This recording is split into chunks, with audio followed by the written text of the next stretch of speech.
Fans of A.R. Gurney will find the veteran playwright securely in his comfort zone with his latest Black Tie. Known for his exploration of the so-called WASP culture, Gurney reflects once again on his upstate New York roots. And while Black Tie isn't a great play, nor is it his best, it is a most enjoyable variation on an old theme. I see Thanksgiving as a celebration of the full bounty of American life.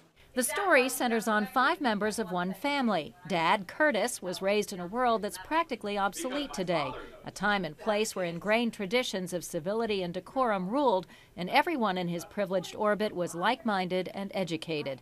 His wife, Mimi, came from a similar tribe, but she's emerged as somewhat more enlightened.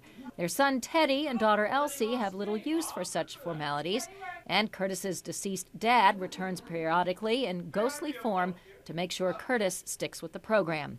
Black Tie is basically a situation comedy with dramatic overtones. It's set in a hotel in the Adirondacks where Teddy is to be married.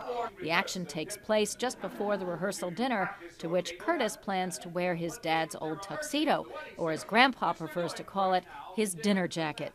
The black tie is symbolic, of course. Some traditions die hard.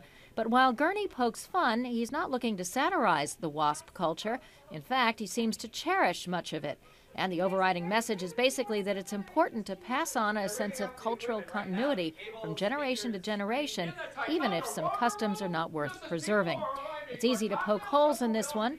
Everyone seems entirely too nice, and the main conflict is pretty contrived. But Gurney gets some big laughs along the way, and in the end, it's all rather endearing. The performances are uniformly strong. Carolyn McCormick handles the serious and comic with equal aplomb. Daniel Davis is highly amusing, though he verges on grating pomposity. And Gregg Edelman is ideally cast as the affable, if out-of-touch, Curtis. Tonight, Mimi and I, as parents of the groom, are giving the rehearsal dinner. You mean the bridal dinner? These days, they call it a rehearsal dinner. Sure, it could be edgier, but audiences seeking an inoffensive diversion are likely to find the 90-minute Black Tie a fine fit. Roma Torrey, New York 1.